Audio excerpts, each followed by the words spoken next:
Okay, I'm fine. Kincana, Kincana, teng neng neng neng neng. Ku menahan rasa sakit, rasa sakit. Few moments later. Assalamualaikum warahmatullahi wabarakatuh. Perkenalkan, saya Febri Hayati, mahasiswa semester 5 Universitas Bima Graha. Saya akan mempresentasikan materi terkait manajemen pemasaran yang sudah saya pelajari selama 7 pertemuan ini. Sebelumnya, video presentasi ini dibuat untuk memenuhi tugas ujian tengah semester mata kuliah manajemen pemasaran dengan dosen pengampu Bapak Ade Faisal Maftuhi, SEMM. Untuk pemaparan materinya sendiri, yang pertama, materi terkait manajemen dan pemasaran. Kedua, materi terkait proses pemasaran dan perencanaan strategi. Ketiga, materi sistem informasi dan riset pemasaran. Keempat, segmentasi pasar, targeting, dan positioning. Terakhir, terkait bauran pemasaran. Materi pertama terkait manajemen dan pemasaran. Di sini ada definisi dari manajemen pemasaran, yaitu proses menciptakan nilai bagi pelanggan dan menciptakan penjualan produk atau layanan.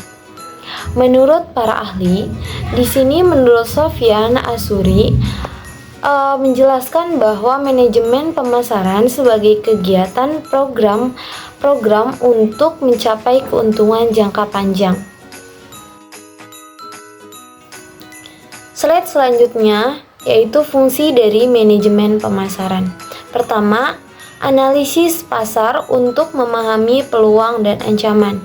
Kedua, segmentasi pasar untuk efektivitas dan efisiensi pemasaran. Ketiga, menetapkan pasar sasaran dan penempatan pasar.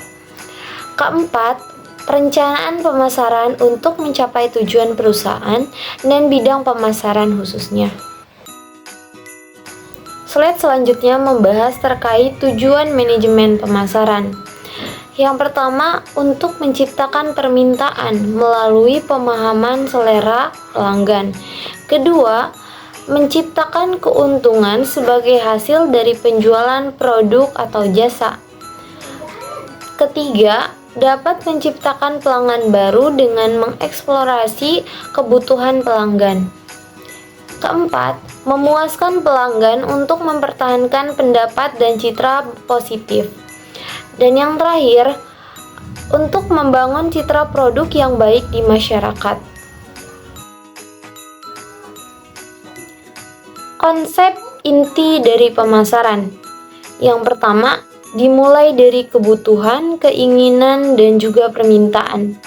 Yang ketiga, di sini produk, mencangkup barang, jasa, dan juga gagasan atau ide sebagai respon terhadap kebutuhan pasar. Ketiga, nilai, biaya, dan kepuasan sebagai faktor penentu pilihan konsumen. Keempat, pertukaran dan transaksi sebagai proses penciptaan nilai. Kelima, pemasaran hubungan untuk pembangunan hubungan jangka panjang dan jaringan. Selanjutnya, ruang lingkup manajemen pemasaran. Yang pertama, falsafah manajemen pemasaran sebagai panduan pelaksanaan konsep dan proses pemasaran. Dua, faktor lingkungan pemasaran sebagai pengaruh dinamis lingkungan pasar. Ketiga, analisis pasar mencangkup jenis pasar, produk konsumen, persaingan, dan pangsa pasar. Keempat, pemilihan pasar target dengan mempertimbangkan dimensi pasar, perilaku konsumen, dan segmentasi pasar. 5. Perencanaan pemasaran perusahaan melibatkan strategi jangka panjang, operasional, dan penyusunan anggaran. Keenam, strategi pemasaran termasuk strategi produk, harga, penyaluran, dan promosi. Ketujuh, organisasi pemasaran melibatkan penentuan tujuan, struktur organisasi, dan proses organisasi terkait bidang pemasaran. Terakhir, sistem informasi pemasaran mencakup informasi pemasaran, riset, dan penyusunan sistem informasi. Materi yang selanjutnya terkait proses pemasaran dan perencanaan strategi. Materi di sini yang pertama terkait definisi dari perencanaan strategi, yaitu proses memutuskan program-program organisasi dan alokasi sumber daya jangka panjang, yang mana fokusnya pada keberhasilan, keberlanjutan, dan adaptasi terhadap perubahan. Selanjutnya terkait tahapan dari proses pemasaran. Yang pertama, mengklasifikasikan visi, misi, dan juga tujuan dari proses pemasaran.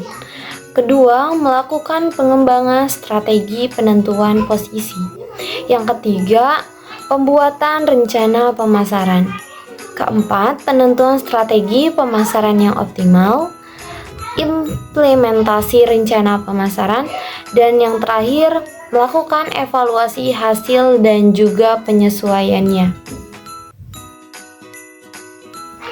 Selanjutnya, tujuan dari adanya perencanaan pemasaran. Yang pertama, untuk memperkaya pengetahuan bisnis. Kedua, untuk menganalisis kompetitor. Ketiga, membuat strategi pemasaran yang sesuai.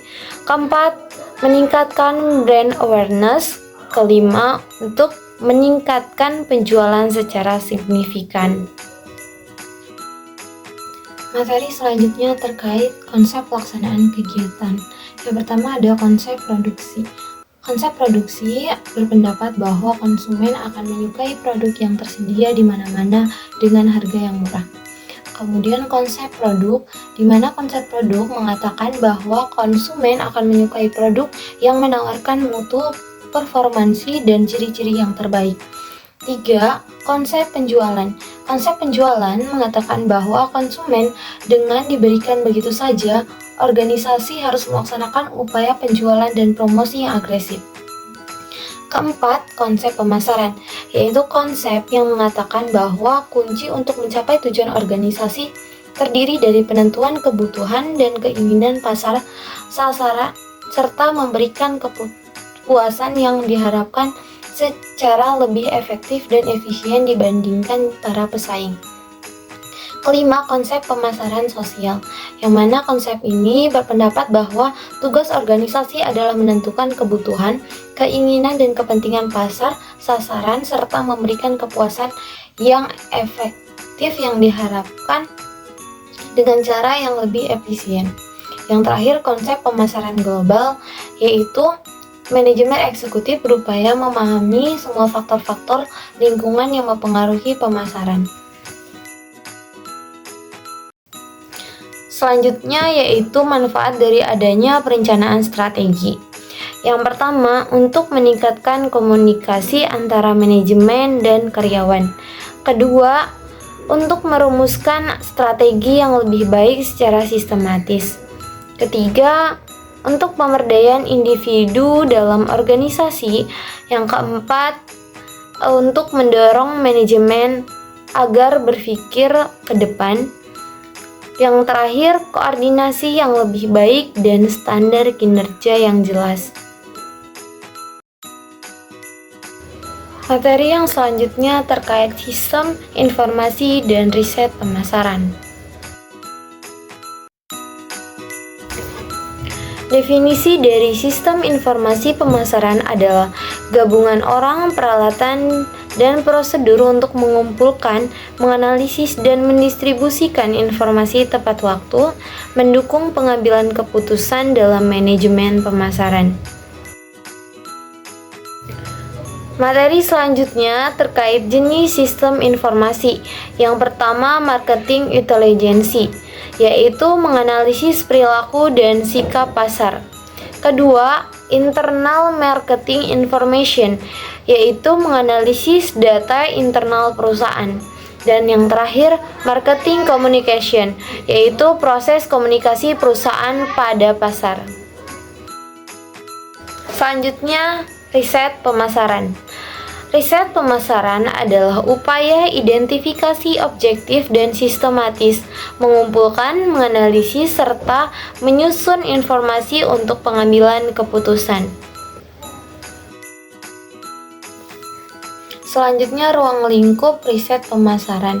Ruang lingkup riset pemasaran mencakup berbagai aspek yang digunakan untuk memahami pasar, konsumen, dan produk, yang terdiri dari analisis pasar, segmentasi pasar, analisis konsumen, riset produk, penetapan harga, promosi dan iklan, distribusi, analisis persaingan, riset pasar internasional, evaluasi dan kepuasan pelanggan.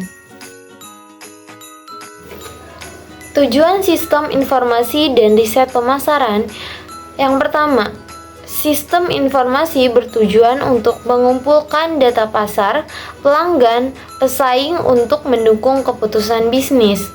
Tujuan dari riset pemasaran adalah untuk mengevaluasi strategi pemasaran, pemahaman konsumen, prediksi pasar, dan kontrol proses bisnis.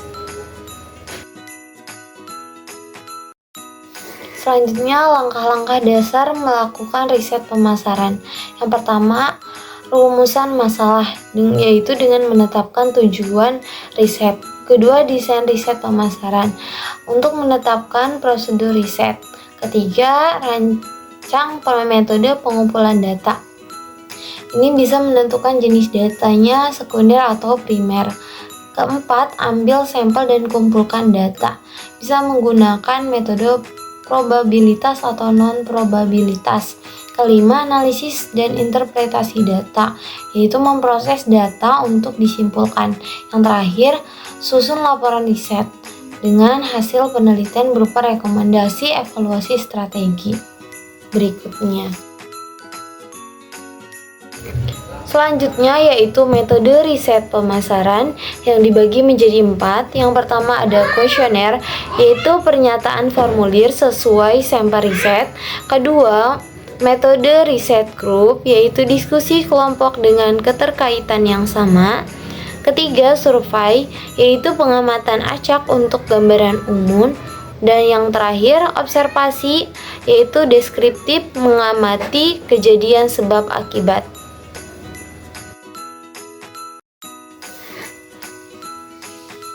Selanjutnya, tujuan dari riset pemasaran. Yang pertama, evaluating, yaitu bertujuan untuk mengevaluasi strategi pemasaran yang telah ditetapkan sebelumnya. Kedua, understanding. Hal ini bertujuan untuk memberikan pemahaman bahwa feedback atau masukan dari konsumen adalah hal yang penting. Ketiga, predicting, yaitu bertujuan untuk memprediksi pasar. Yang terakhir, controlling, yang bertujuan untuk menjaga setiap proses bisnis yang tengah berjalan dan dilakukan secara reguler untuk mengatasi zero effect. Manfaat sistem informasi dan riset pemasaran.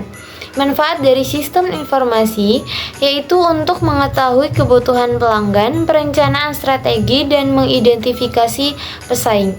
Sedangkan manfaat dari riset pemasaran yaitu untuk memahami pasar, pengambilan keputusan lebih baik, identifikasi peluang, dan meminimalkan risiko.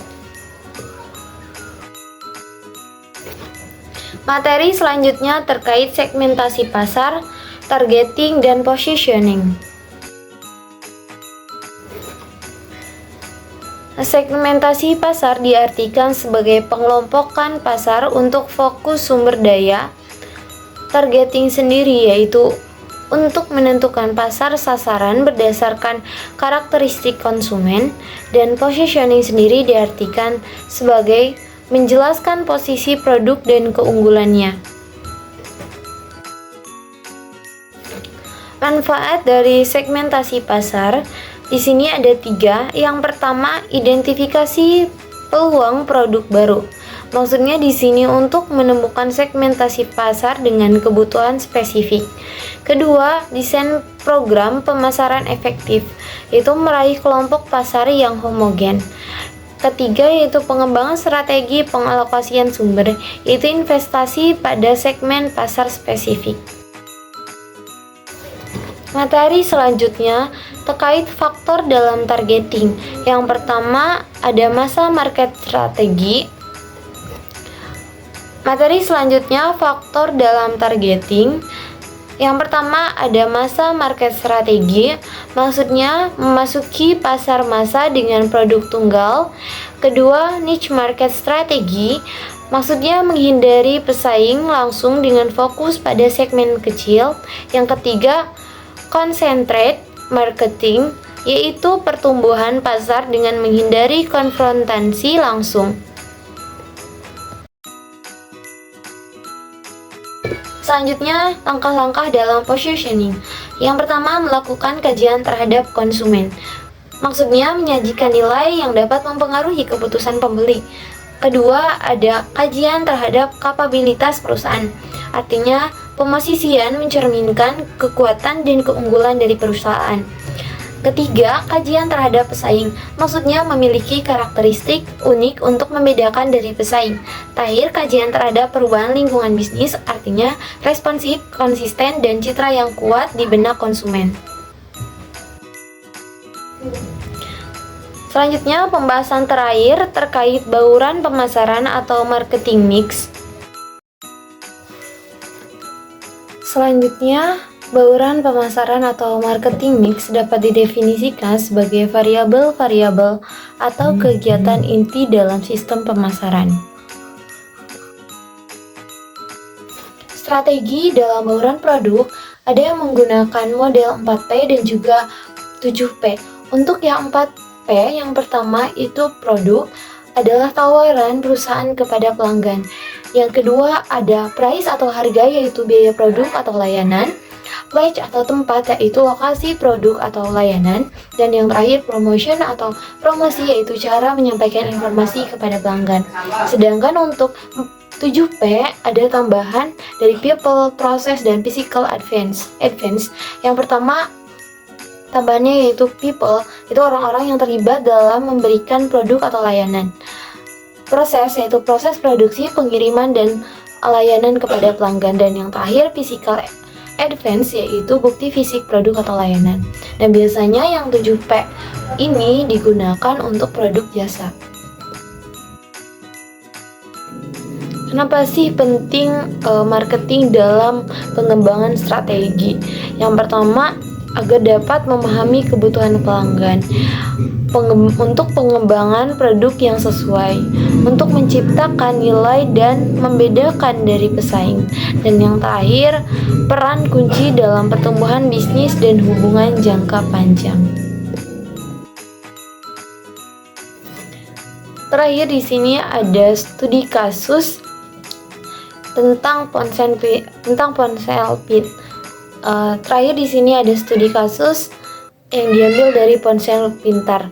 Yang pertama, poin tentang riset oleh perusahaan ponsel pintar untuk memahami pengaruh strategi pemasaran terhadap keputusan pembelian dan kepuasan konsumen.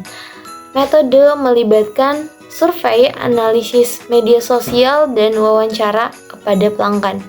Hasil risetnya yaitu pengaruh merek, harga, media sosial, dan pengalaman pelanggan. Untuk implementasi strategi tersebut, penguatan citra merek, pengembangan komunitas online, dan peningkatan layanan pelanggan. Evaluasi hasil menunjukkan peningkatan kepuasan konsumen dan pembelian ulang.